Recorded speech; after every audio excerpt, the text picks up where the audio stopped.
हाँ साथियों, रिकॉर्डिंग बाबा किनारा म्यूजिक। बड़े भैया अजय लाल यादव जी के देख रेख में होत बा। एक घटना लेकर पुनः आप लोगों के बीच में आयल बानी, जो की घटना पूरे हिंदुस्तान को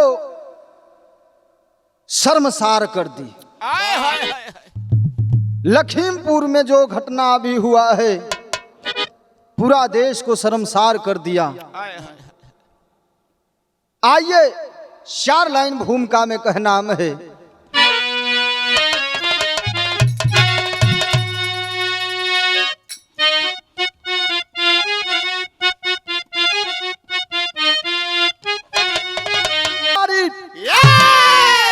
इसी धरती के लिए तमाम नौजवानों ने बलिदान दिया।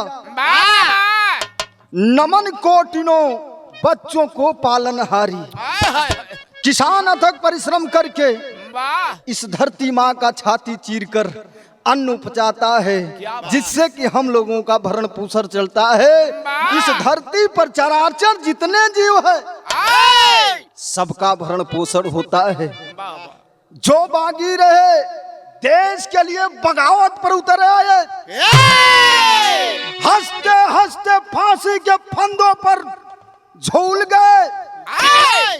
आज इस देश की दुर्दशा देखकर पूज्य गांधी जी जो कि आंदोलन छेड़े थे, आज वो भी रो रहे हैं कि आज भारत क्या हो गया। अरे वाह! एक लाइन गजल का नमूना है बाबा।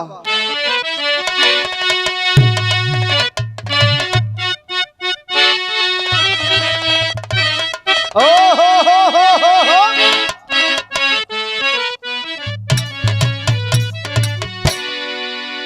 कोई दिल फेंक आशिक, अरे वाह! दिल फेंक हो प्यार करे वाला। वाह! ई का होला भैया?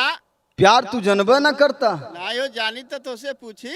आए है प्यार तो वहाँ है जहाँ राधे कृष्ण है। अरे वाह!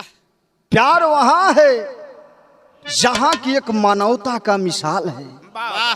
लेकिन कुछ हवस के पुजारियों ने इस प्यार शब्द को गंदा कर दिया है। लेकिन कोई दिल फेंक आशिक अपने मासूका से कहता है, क्या कहता है कि क्यों इस दिल को तोड़ कर जा रही हो। आज जा तो रही हो लेकिन इतना तो बता दो, उतना दिन तो गुजर गए, अब मैं किसके सहारे जीऊंगा। वो कहता है आशिक, क्या बाबा?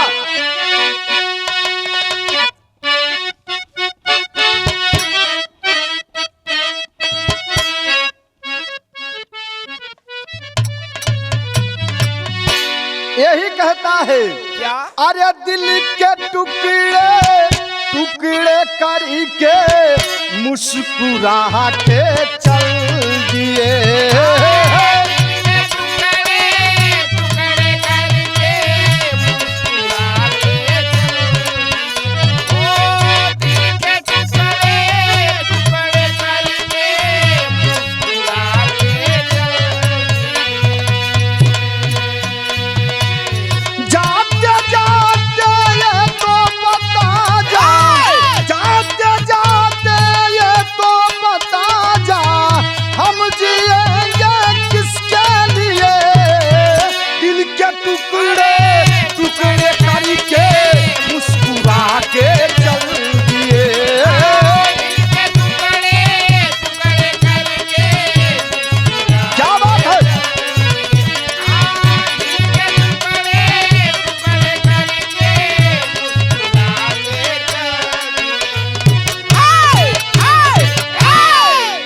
लेकिन विरह में बहाव है।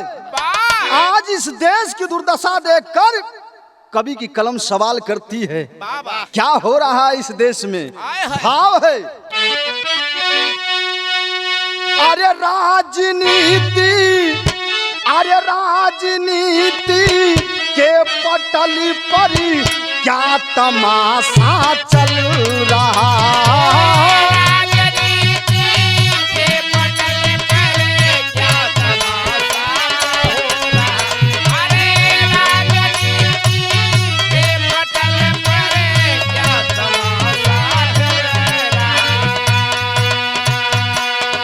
हाहाकार करती है जनता।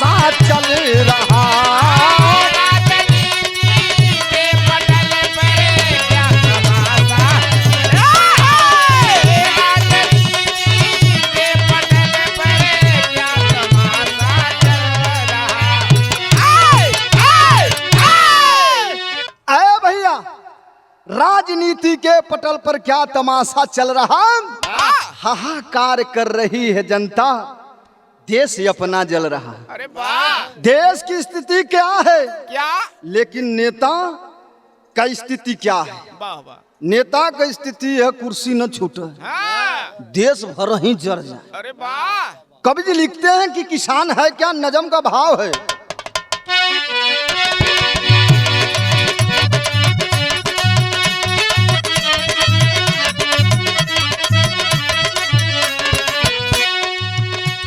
कहनाम है कौन धराए धरे धर्मी धरती माता को, रहम की भीख न मिलती है अन्य दाता को।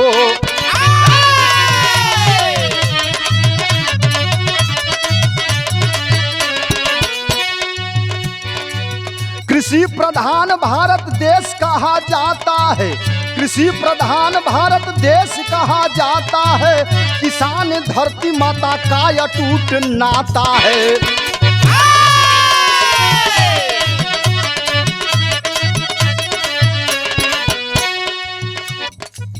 किसानों की मेहनत से सबका पेट पलता है। गौर करेंगे, बड़ी महत्वपूर्ण लाइन मैं पढ़ रहा हूँ, जितने भी विरहा सुनने वाले श्रोतागण हैं इस लाइन को जरूर सुनिएगा। कवि कहते हैं किसान की मेहनत से सबका पेट पलता है, सोना चांदी खाकर संसार नहीं चलता है।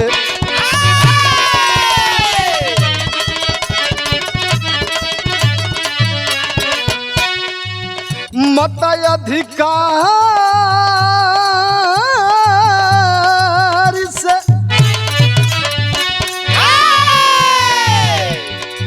मताधिकार से किसान चुनता नेता है, खेत में बाप और सरहद पे उसका बेटा है।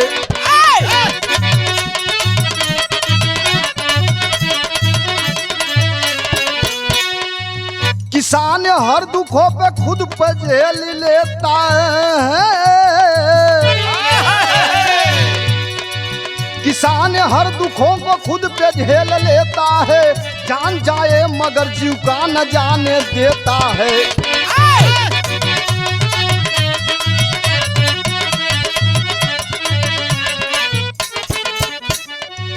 कृषि काला कानून का विरोध जारी है, कृषि काला कानून का विरोध जारी है, कई महीनों से धरना देते नर नारी है।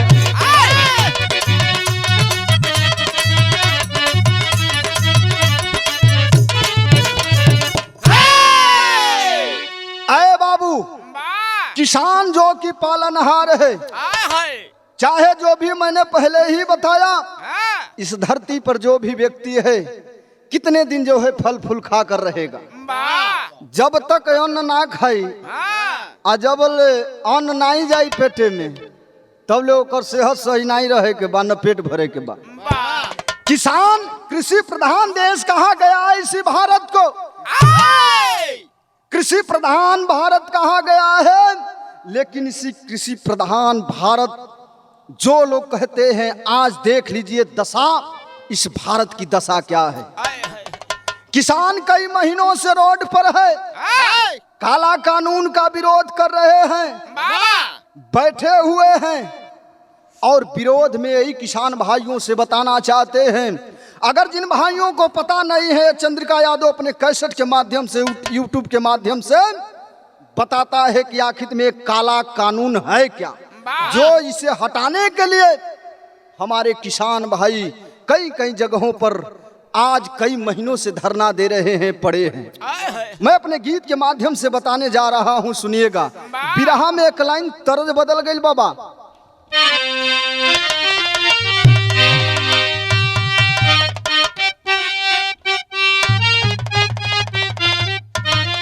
ओ हो।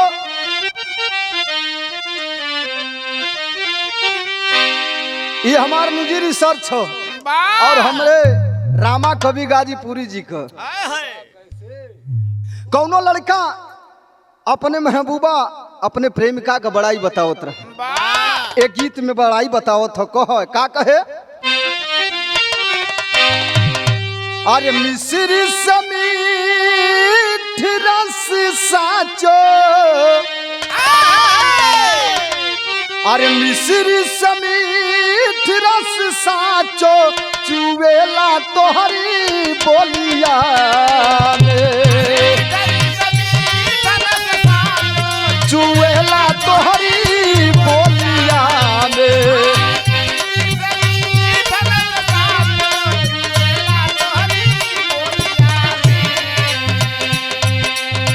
मिश्री समीठ रस साचो चुवेला तोहरी बोलिया से छेद दियलु सोना मोरी छतिया छेद दियलु सोना मोरी छतिया नजरिया के गोलिया से छेद दियलु सोना मोरी छतिया नजरिया के गोलिया से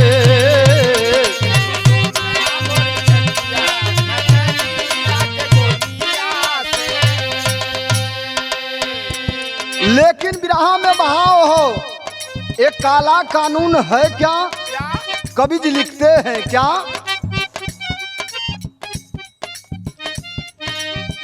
काला कानून लागू होई तो बढ़ी जाइबी पतिया हो लागू होई तो बढ़ी जाइबी पतिया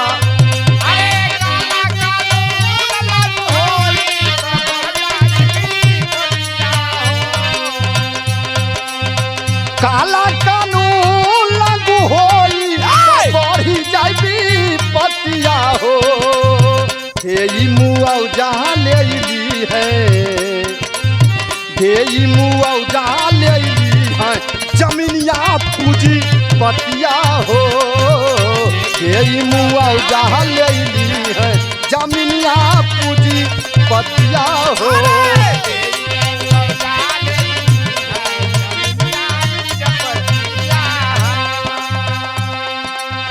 ए भैया काला कानून जौने विरोध में किसान हुआ अगर लागू हो जाते हो एकर मतलब यह है कि पूंजीपति तोहरे जमीन का टेंडर करा ली हन ओमी जवन मन होई तवन पैदा करी हन ओकर भंडारण करी हन अब भंडारण जब करी हन जब अनाज मार्केट में न आई तो वह किसान भाई जो अनाज 15 रुपया 12 रुपया मिलत हो ओके 50 रुपया में भी उद्योगपति पूंजीपति अगर बेचिहन पेट का सवाल है पंचो खरीदे के हुई आय इतना ना जमीन भी आवे वाले समय में वो किसान का ना हुई पहले तो लोग दिहन कि नहीं इतने दिन का टेंडर हो रहा है लेकिन जैसे मैं प्रमाण बताने जा रहा हूं किस देश में वर्तमान समय में क्या हुआ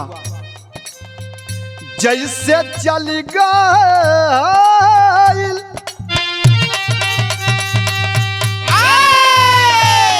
काला कानून का मतलब यह हो जैसे चली गई बहुत रोड में जमीनिया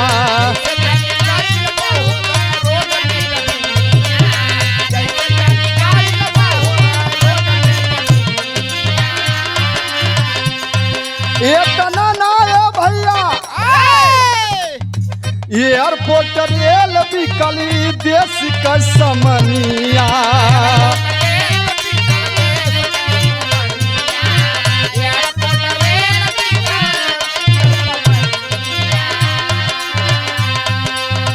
काई है विकास बमराइल काई है विकास बमराइल सब ही के मतिया हो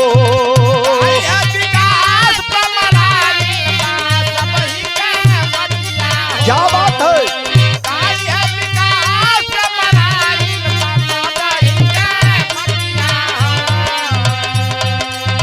काई है विकास बमराई सब ही के मतिया हो हे मुआवजा ले ली है हे मुआवजा ले ली है जमीनिया पूजी पतिया हो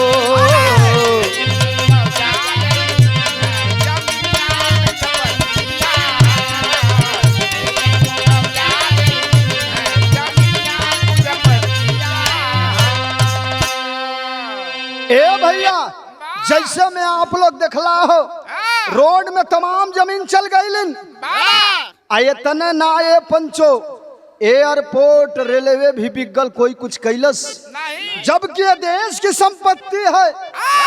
हर एक नागरिक का फर्ज बनता है उस पे आवाज उठाने का। किसी का पर्सनल प्रॉपर्टी नहीं है कि आप बेच सकते हो, लेकिन वही तरह एक काला कानून का नियम बा। यही तरह जब टेंडर हो जाए ले लिए हम जमीन भी आपको हड़प ली हन, आप कुछ न कर पाई हन। लेकिन कहनाम है बिरहा में तर्ज बदल गई।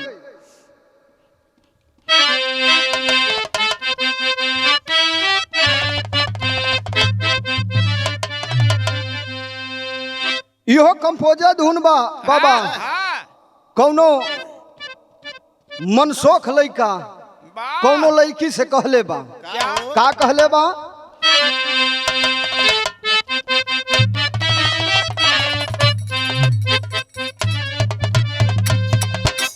अरे तोहर नजर बके हार ये हर भीता का सोना।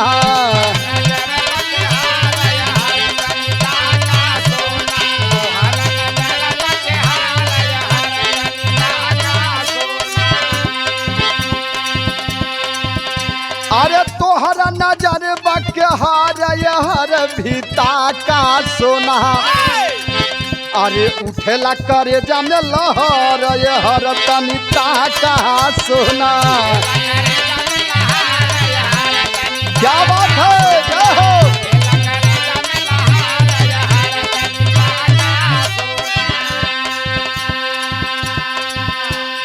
तमाम किसान भाई हमारे रोड पर हैं, रोज धरना कहीं न कहीं धरना है। लेकिन एक घमंडी सरकार जिसका वर्तमान में शासक है ये किसी की सुनती नहीं है। तब कवि जी लिखलन, भाजपा घमंडी सरकार हार ना माने अपन।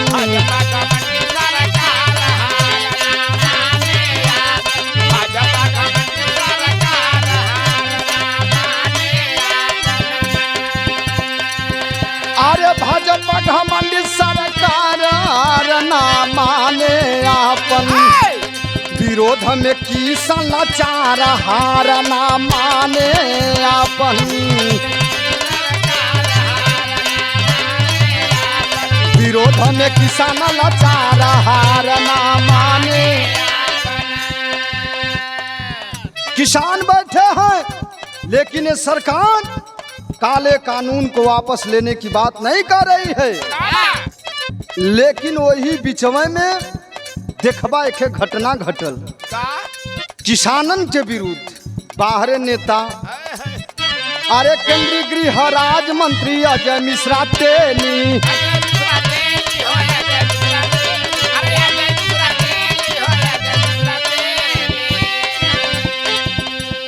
वायरल वीडियो होती है और भाजपा के गृह मंत्री केंद्रीय गृह मंत्री किसानों को कहते हैं, चुनौती देते हैं और यही कहते हैं, अरे केंद्रीय गृह राज्य मंत्री अजय मिश्रा टेनी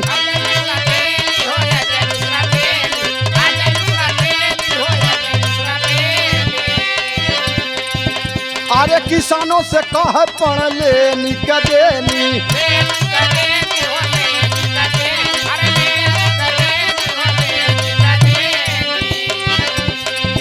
अरे देव 2 मिनट में सुधार हार ना माने अपन।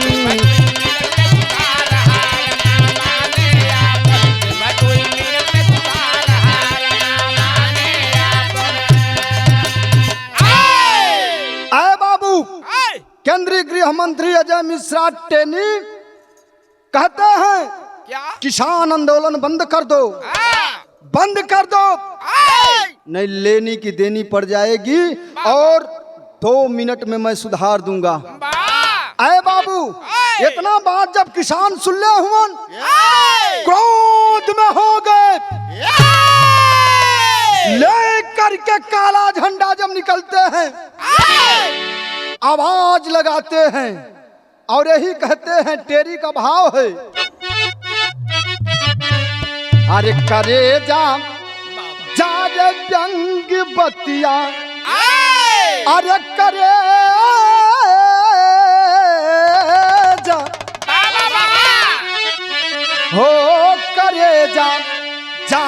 व्यंग बतिया, अरे दिखा काला झंडा जुट के किसान ललकारे, अरे ललकारे, अरे ललकारे। अरे बाबू वायरल वीडियो हुआ है, जब इतना बात किसान सुनले हुवन देखले हुवन, आक्रोश में हो गए, आग बबूला हो गए। लेकर के काला झंडा विरोध में जब चलते हैं तो हुआ क्या, विदेशिया का भाव है।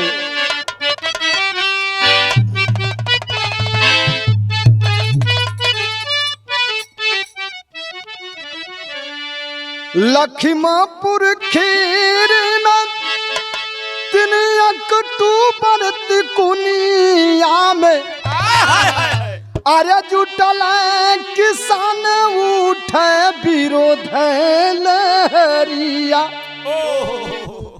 मंत्री का बेटा आशीष मिश्रा साथियों संग, अरे जनता के ऊपर दौड़ बुलसी मुटरिया। 4 मौकवा पे मरे कितने घायल हुए, पत्रकार रमन कश्यप कहना झुक खबरिया। बढ़ल या करोश जोश किसान जवानी दौड़े, अरे ड्राइवर साथे तिनके की खातिर दरिया। अरे बाबू लखीमपुर खीरी में 3 अक्टूबर के तिकुनिया में किसान संघ के लोग जुटे हुए हैं। सब लोग, अजय मिश्रा टेनी जो गृह मंत्री बोले थे कि 2 मिनट में सुधार दूंगा, उसी के विरोध में काला झंडा लेकर थे। लेकिन तब तक मंत्री का बेटा आशीष मिश्रा अपने साथियों संग जा रहा था और रोड पर विरोध कर रहे थे हमारे किसान भाई। उनके ऊपर से गाड़ी को दौड़ाते हुए गया। जब गाड़ी दौड़ाते हुए गया है, आशीष मिश्रा 4 मौके पर ही मर गए। अरे बाबू 4 थे तो छटपटा कौन जगह मर गईलन हो। पत्रकार रमन कश्यप जो कि जिंदगी और मौत के साथ जूझ रहे हैं, आज हॉस्पिटल में हैं। जब इतने बात किसान जब देखते हैं, क्रोध में हो गए। जब क्रोध में भयल होने बाबू तो जनबे करला, जब जान जाई ते आदमी कितना हूँ शांत रहे। आंख के सामने अपन भाई मरत हुन, कैसे बर्दाश्त हुई। किसान दौड़ गए और उसी समय ड्राइवर मिला और 3 और बहुत मार मारे, जमकर खातिरदारी किए। लेकिन ऐ बाबू ये शासन प्रशासन पर सवाल है। 4 मौके पर ही मर गए, रौद दिए गए गाड़ियों से। लेकिन इधर आशीष मिश्रा को वहां से फरार कर दिया जाता है। यही हमारे देश के नेता हैं और यही हमारे देश का हालत है। कहनाम है बिरहा में एक लाइन तर्ज लगत हो, आई तर्ज स्वर्गीय रामदेव गुरु जी, पुजारी राम खिलावन गुरु जी अपने जवानी के आलम में गजब गावा।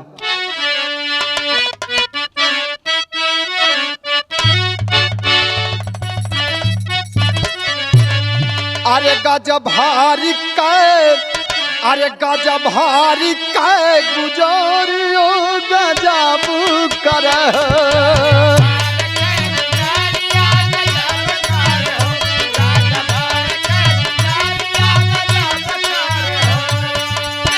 अरे जब नियारा बोलाई अब तुम कर। अरे गजब हारी कै गुजारियो गजब कर। लेकिन है बाबू बिरहा में भाव है, कहनाम है क्या।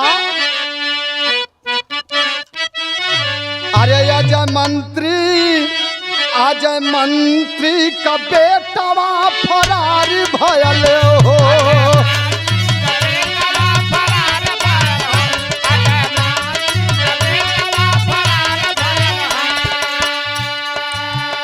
शेर बनत रहा पल में सियार भयल हो। अजय मंत्री का बेटवा फरार भयल हो।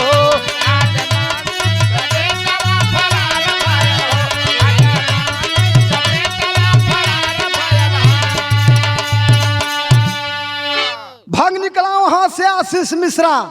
लेकिन जनता में आक्रोश है। क्या? 2 गाड़ी को जनता किया आग के हवाले। भीषण नरसंहार में कुल 9 मरने वाले, कुल 9 मरने वाले। अरे यही घटना से सगरो हाकुर भइल। आज मंत्री का बेटवा फरूर भइल। अय बाबू ये हवर एक घटना में कुल 9 लोग मरल हुन। जब 9 लोग मरल होने बाबू पुलिस प्रशासन लगी है। सोचना आप लोग विचार करिएगा बिरहा सुनने वाले साथियों। प्रशासन लगी है और रोजते हुए किसानों को अपने पहिए के नीचे रखते हुए वो अपराधी जो है फरार हो जाता है। तब कवि जी लिखत हुन बिरहा में बड़ा पुरान गीत बाबा लगल।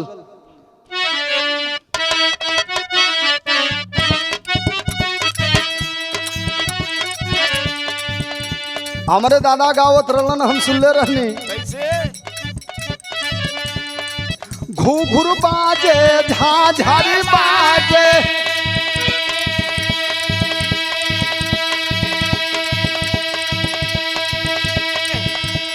और बजा करताल।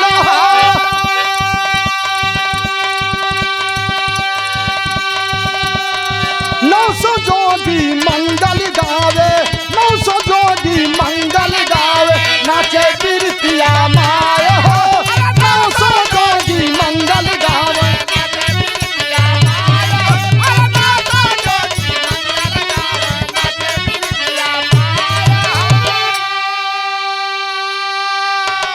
लेकिन भाव है बाबू जौने समय घटना भइल बा ओ समय का हालत कवि जी लिखत हुन। अरे लखीमपुर का घटना सुन के बढ़े लागल कोहराम हो।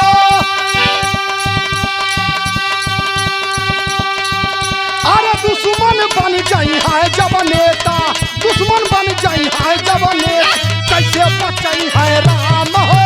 दुश्मन बन जाई है जब नेता, कैसे बचाई है राम हो।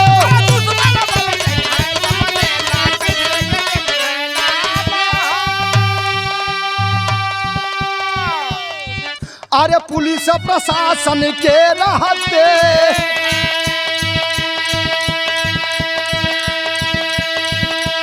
होला बुरा अंजाम हो। अरे कानून बस गरीब के खातिर, कानून बस गरीब के खातिर, सब ही पहलवान हो। कानून बस गरीब के खातिर, सब ही पहलवान।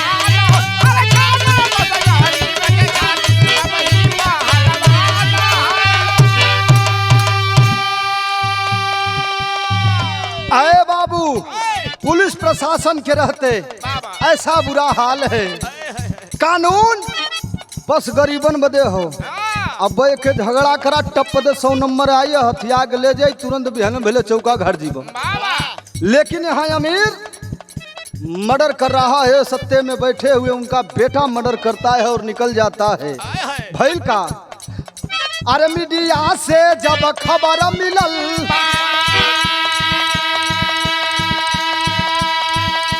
शोकित भाई हिंदुस्तान।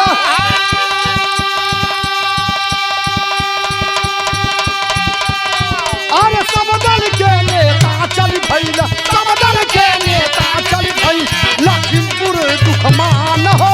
सब दल के नेता चल भइल, लखीमपुर दुखमान हो।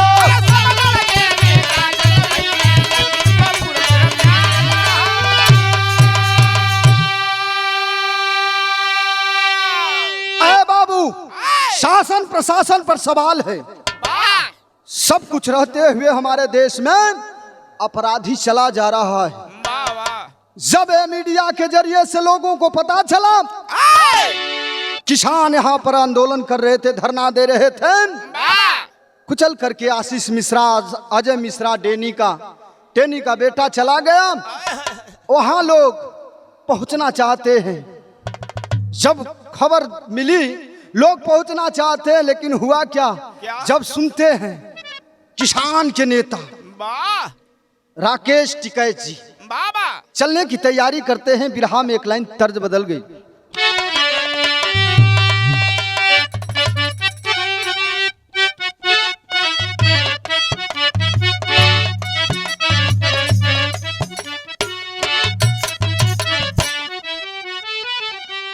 अरे ये बीराम काशी बताता कितना दूर पैरन में छाला पड़ी गयो। ये बीराम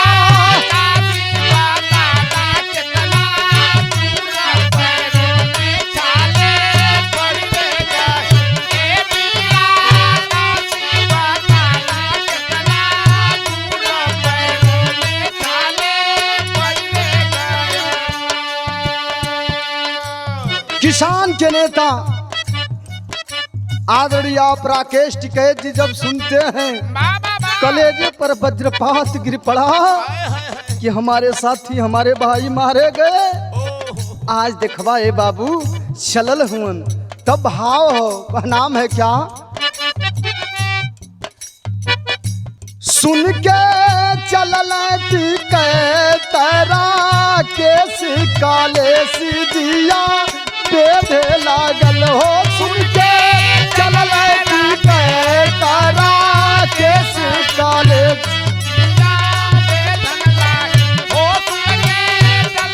टिकैत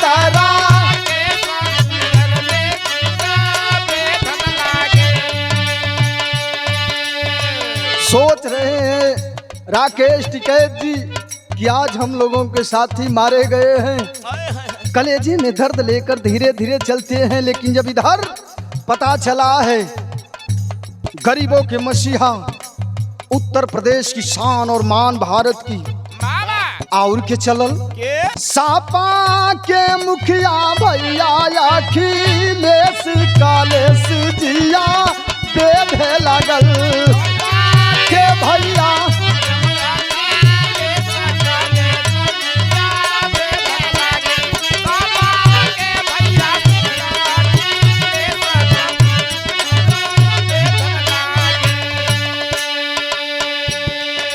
गरीबों की धड़कन माननीय आदरणीय पूर्व मुख्यमंत्री अखिलेश यादव जी जब सुनते हैं कि किसानों के साथ ऐसा हुआ अन्याय चल पड़ते हैं बाबू। लेकिन और के चलल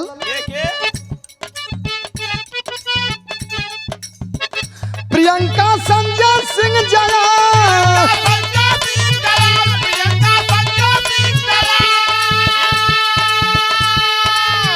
सुपाल आजाद सतीश चांद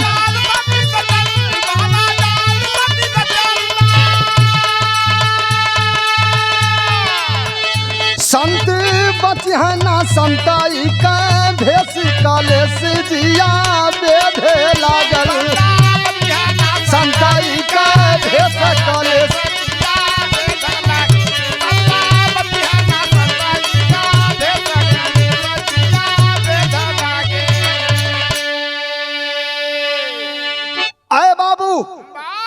जो कि इस प्रदेश के मुखिया हैं खुद ही संत हैं। लेकिन ये देश में संतन का संतई भी खत्म है। एकर कोई मतलब ना हो। लेकिन जब बढ़ते हैं किसान के नेता राकेश टिकैत जी चल करके आते हैं तब रखे लाश इंटर कॉलेज में रखे लाश इंटर कॉलेज में हुई लोगों की भीड़ जमा। रात में ही टिकैत जी पहुंचे, रखी हुई थी लाश जहां। गुरुविंदर सिंह, नक्षत्र सिंह, दलजीत सिंह, दलप्रीत मरे। अरे पुलिस प्रशासन दबाव डाले, दाह संस्कार करे। अपर मुख्य सचिव कृषि एडीजी प्रशांत कुमार रहे। अरे दोषियों को सजा मिलेगी, बचे न कोई बात कहे। अरे बाबू, लाश इंटर कॉलेज में रखी गई है। पहुंचते हैं राकेश टिकैत जी, लाश के पास जाते हैं। जब लाश के पास जाते हैं पंचो जैसे कि रोमा खड़ा हो गया। किसान मरे हैं, वही किसान जो कि अथक परिश्रम करके अन्न उपजाते हैं। बड़े बड़े नेता लोग खाते हैं, बड़े बड़े नेता लोग खाते हैं, गरीब भी खाता है, जिसका भरण पोषण चलता है पूरे देश का। आज रोमा खड़ा हो गया, लेकिन हर पुलिस प्रशासन दबाव डाल रही है। बाहर हमारे देश की कानून व्यवस्था और बाहर हमारे प्रदेश के मुखिया, पुलिस प्रशासन दबाव डाल रही है, जल्दी दाह संस्कार कर दो। लेकिन लोग कहे नहीं, जब तक न्याय नहीं मिलेगा तब तक हम लोग दाह संस्कार नहीं करेंगे। अरे बाबू, इन जगह कवि जी लिखत हो, वो कैसा निर्दयी था जो कि पहिए के नीचे रौदता हुआ चला गया। बिरहा में लास्ट गीत लगत हो, स्वर्गीय रामदेव गुरु जी गीत के बड़ा मचल के गाँव। कैसे भैया?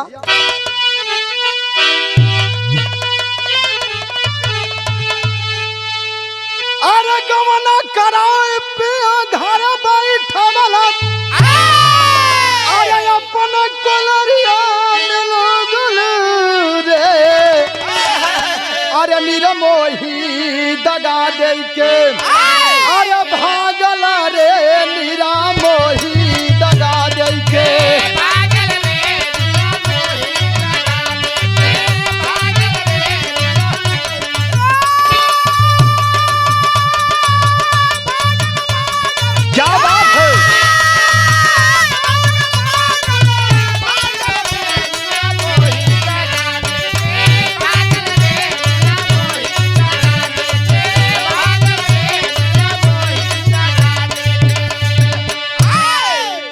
लेकिन बिरहा में बहाव है, कवि जी लिखते हैं क्या?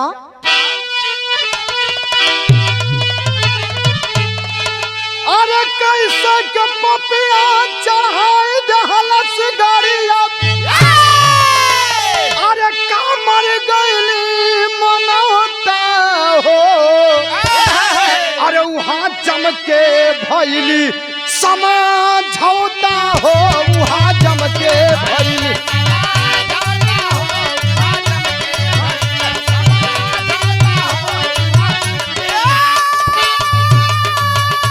जियो बुढ़ऊ,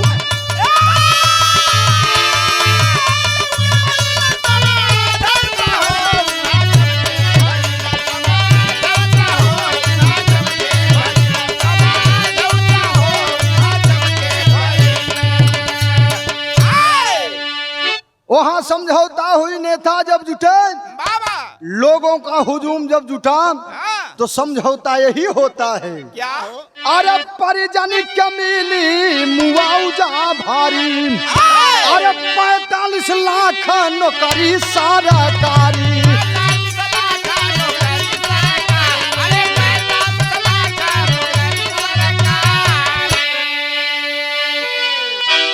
अरे अपराधी होंगे सलाखों के पीछे, अरे जो कि दिखाए दोनों हो, वहां जम के भइल समझौता हो, वहां जम के भइल। आए बाबू, समझौता में यही हुआ क्या कि परिजन को मुआवजा भारी दिया जाएगा, 45 लाख रुपया एक व्यक्ति को और एक सरकारी नौकरी।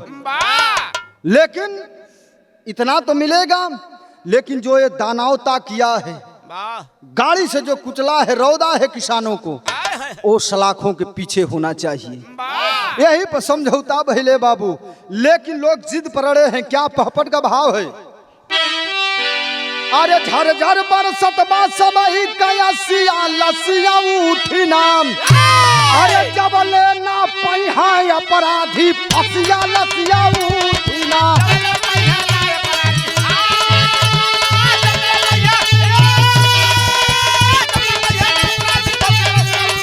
क्या बात है?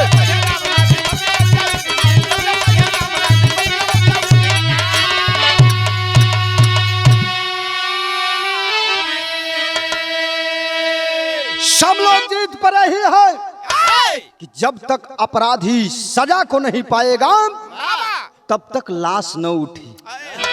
अरे प्रियंका गांधी अखिलेश यादव गिरफ्तार हो, संजय सिंह जयंत चौधरी पाए नहीं पार हो। अरे सतीश मिश्रा कहाँ होत बदमसिया लसिया उठिना। अरे घमंडी सरकार बसत्या नसिया लसिया उठिना।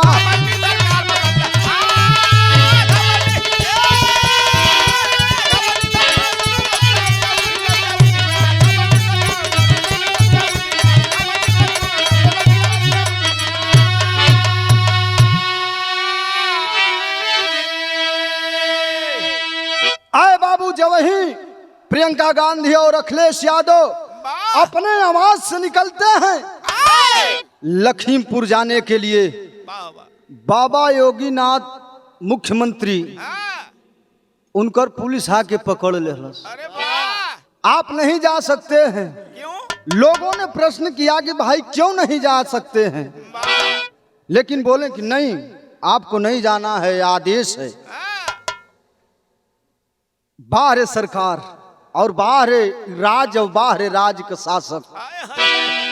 हद तो तब हो जाती है मित्रों कि संविधान का धजिया उड़ रहा है। अगर कोई दुखी है तो उसको ढाढ़स भी बंधाने आपको नहीं जाना है। यही है सरकार का कहना है। दुखी मर रहा है, गरीब मर रहा है, मरने दो, आंसू पोंछने मत जाओ। बाहर ये देश, बा हमार भारत। लेकिन आल्हा के भाव में कवि जी लिखत बाणन की सरकार उल्टा करत का हो। कभी भाव है, आल्हा का भाव हो।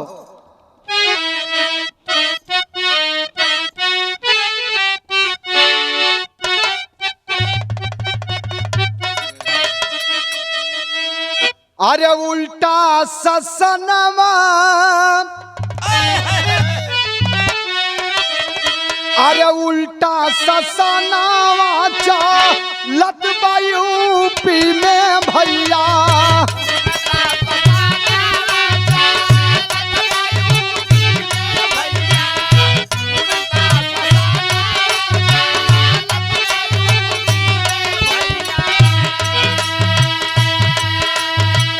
पकड़ल जाल साव, भागावल जाल चोर, गावल जाल। पुलिस प्रशासन अपन शपथ भुला के बाबू,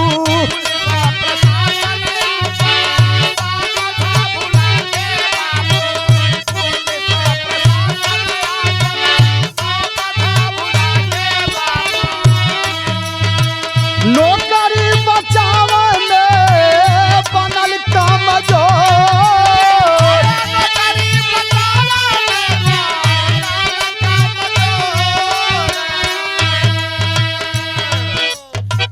अरे बाबू, ए प्रदेश में, यूपी में, उत्तर प्रदेश में उल्टा शासन। साव के पकड़ के जे शरीफ बा, जे गुनाहगार ना बा, ओके पकड़ के जेल में कह जात हो। आ जे मैं रुपया गठिया के भारत से ओके बहरे भेल जात हो। यानी कहे के मतलब जे साव बा उ जेल में बा, जे चोर बा उ बहरे बा, आनंद करता। पुलिस प्रशासन लाचार है, बेबस है। आज शपथ तिरंगा के नीचे शपथ दिलाई जाती है, कसमें दिलाई जाती हैं। आज सब कुछ व्यर्थ है। अपने खाली नौकरी बचाने के चक्कर में नौकरी हो रही है। लेकिन कहनाम है कैसे या बनाया गारी पवन के मिली है भैया।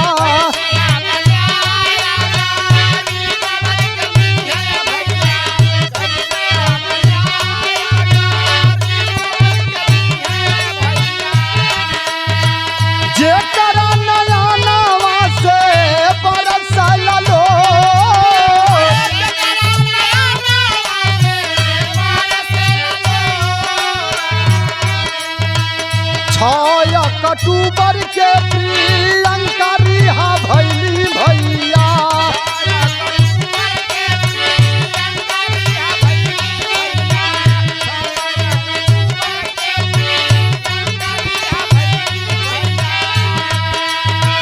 राहुल गांधी लेकर गए घटना की ओर।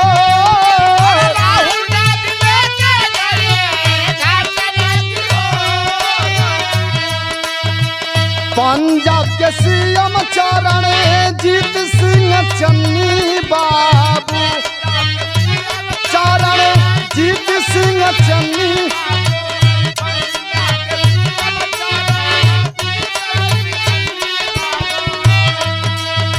छत्तीसगढ़ के सीएम भूपेश बघेल, सीएम भूपेश। अरे बाबू सब लोग जुटे। 6 अक्टूबर को प्रियंका जी रिहा होती हैं। राहुल गांधी लेकर के घटना पर जाते हैं। इधर तमाम राज्य के नेता लोग जाते हैं और यही ऐलान करते हैं क्या, 50-50 लाख देहला सहायता बाबू।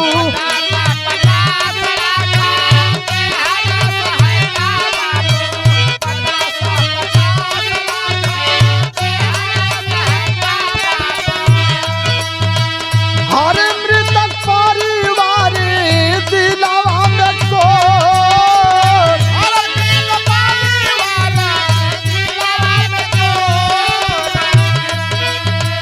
ऐसन अत्याचार सरकार करवाई भैया।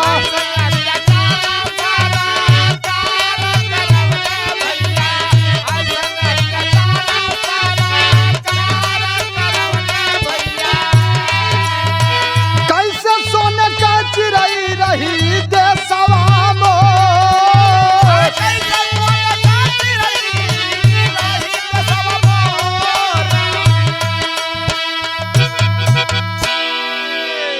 आए बाबू तमाम लोग जुटे और जुटकर किसानों की मदद किए। लेकिन सवाल तो यहाँ है, घटना हुआ लेकिन खोज अभी तक, जो अपराधी है आशीष मिश्रा, अभी तक पता नहीं चला है। प्रशासन शासन के लोग खोज रहे हैं, पुलिस खोज रही है। लेकिन आज उत्तर प्रदेश की हालत क्या है, क्या लोग यही आवाज कह रहे हैं, यही आवाज लगा रहे हैं और एक बात कह रहे हैं क्या, खड़ी का भाव है। अरे कल पे किसान कोई बुझे ना कलेश हो।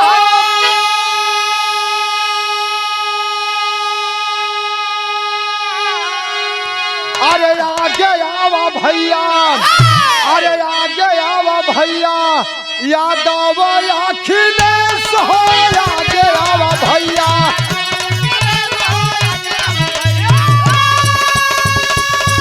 जियो भैया जियो।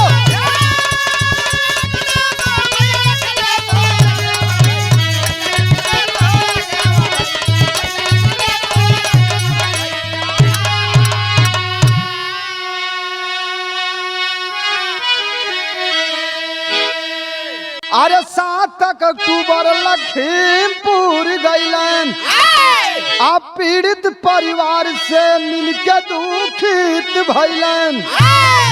न्याय का लड़ाई लड़ब दबी नाही केस।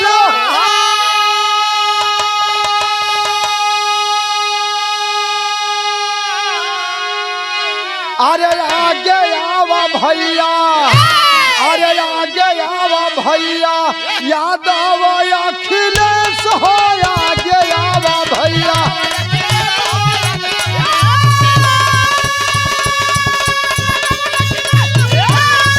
क्या बात है।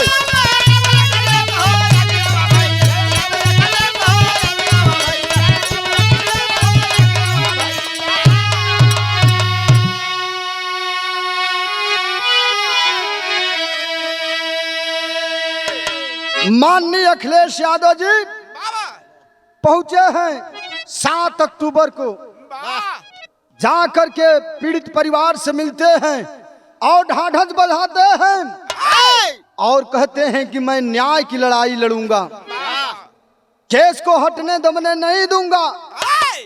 लेकिन आज जनता यही कह रही है क्या?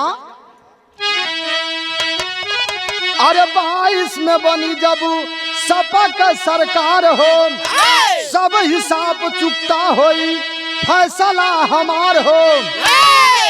होई ना अन्याय, होई ना अन्याय, नहीं लागी कोई के ठेस।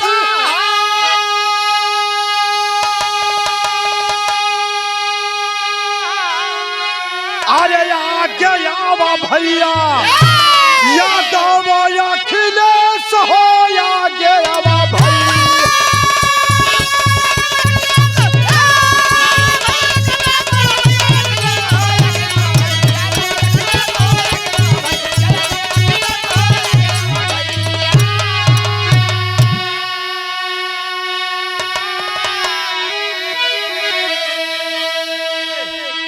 आए बाबू, सभी लोग जा करके, सभी नेता लोग जा करके पीड़ित परिवार को ढाढ़स बंधाने का काम लोगों ने किया।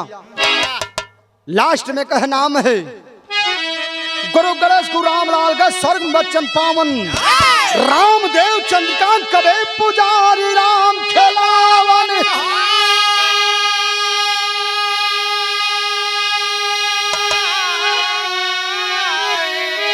अरे करे जा रे व्यंग बतिया,